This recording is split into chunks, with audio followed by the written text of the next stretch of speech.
Okay, let's talk about protein. Protein. Protein is very important in life, Yes. right? This is Building Alex. blocks of life. Yeah, we're Let's doing sync it a up. whole series of all the questions you want to answer, and I get a lot of questions about protein and your intake. So the question is, the first question, Alex, is how much protein per day should you be having? Well, so for most people, I guess there's two schools of thought. One, a lot of people used to use the old, this rule of thumb was like 1 gram of protein per pound of body weight. Okay, say that again. 1 gram of protein per pound of body weight. Okay. So that's definitely on the high end. There's a lot of studies coming out now saying you don't need as much protein as that. A couple things to keep in mind here: if you're completely healthy, there's no danger of having that much protein because it's not an obscene amount. Also, a big benefit of having more protein is it keeps you feeling full longer and it keeps you from eating other crap. So if you're not working out, let's say it's just a daily basis of just living life, right? Yeah. Protein's important to you in generally then. It's You not need just it. for working out. It's Correct. something that you should be intaking every day. Your anyways. hair, your nails, your bones. All of that, all right? Yeah. Breakfast, you should be having protein. I like to tell people have protein at every meal. Okay. Let's talk about people who actually eat meat and what they can do. What are some of the cleaner proteins that you should be taking? So typically I like to recommend leaner cuts of protein, mostly because that leaves you with more variety when it comes to filling the rest of your plate, if you will. Okay. Chicken, shrimp. Shrimp, that's a new one. You taught me that one. Shrimp is fantastic as a lean source of protein.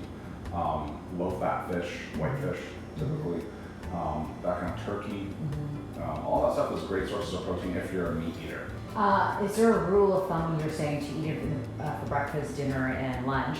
Is if you're out and you don't have your scale, what's the rule of thumb in terms of how much protein you should have? Usually it's like protein the size of your palm, Okay. and then you can have, if you're having like some sort of vegetables, will be the size of your hand, and then fat like the size of your thumb. Okay. It's like an easy go-to if you're kind of building your plate that way. The key to remember is when you're eating out, everything tastes good all the time, and they cook everything in fat. So usually your fat requirement is Really? met already there just by it being on your plate. Like just even if you buy chicken on your Caesar salad, like. Yeah, they're not gonna put it on a George Foreman grill and like let all that good stuff out because it wouldn't taste that good, and you don't want to pay $17 for that.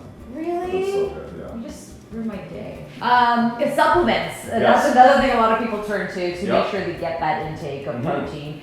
There's all different types. I mean, the protein bars, I just call them chocolate bars. You got your protein powder. Again, we talked about egg whites and how important those can be. I started taking bone broth, just pure protein as well as my intake because I suck at eating chicken and food. Yep. So what are some of the good ones and what are some of the bad ones? I try to tell people when you go to the store looking for like a ton of protein, they usually try to sell you on two main different kinds. There's a complex and the isolate. Basically, long story short, the difference between the two, the isolate's going to be a little more protein per scoop, but it's going to break down in your body a little faster. This is more beneficial for people who are training really heavily and they want that scoop of protein right after their workout because it's going to go through your stomach real quick and start entering the bloodstream as fast as possible. Whereas complex protein powder actually takes a longer time for your body to break down. So the way this works for us regular people is you actually want the complex over the isolate because it's going to keep you feeling full longer. Is it important to have protein after a workout? There's this concept of this post-workout window. 90 minutes after a workout, your body starts really looking for resources to start like healing from the intentional good quote-unquote damage that you've done. Right. And that's actually how working out makes us stronger. Okay. But you don't have to have it like right after your workout. There used to be, when that study first came out, people, you would have seen them at the gym, like they finished their sets and like boom, like protein shake, gotta get it in right away.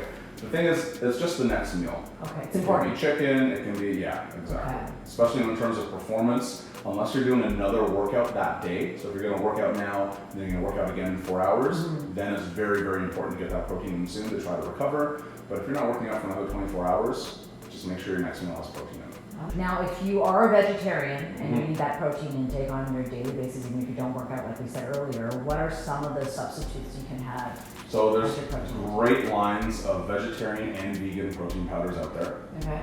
And that's gonna be, do a bunch of research on that, find one that you enjoy the taste of. That's my big thing with most of these. A lot of these companies, if you research online, especially up here in Canada, they're very much more controlled in terms of their quality.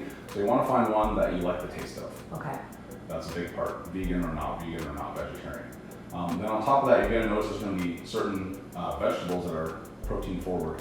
Certain foods, tofu, tempeh, soybeans, edamame, which are baby beans, right? All those kinds of things that have more protein in them. So in a day, like someone like you, Mhm. how much grams of protein do you take?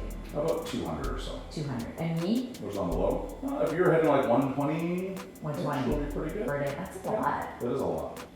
These are the products I have for protein intake, from bone broth to powder to bars. But none of this is sponsored. It's just what I have in my kitchen right now. So I could send you details exactly of what I use down below. So we've talked about all the different types of proteins, from the meats to the powders to the vegan.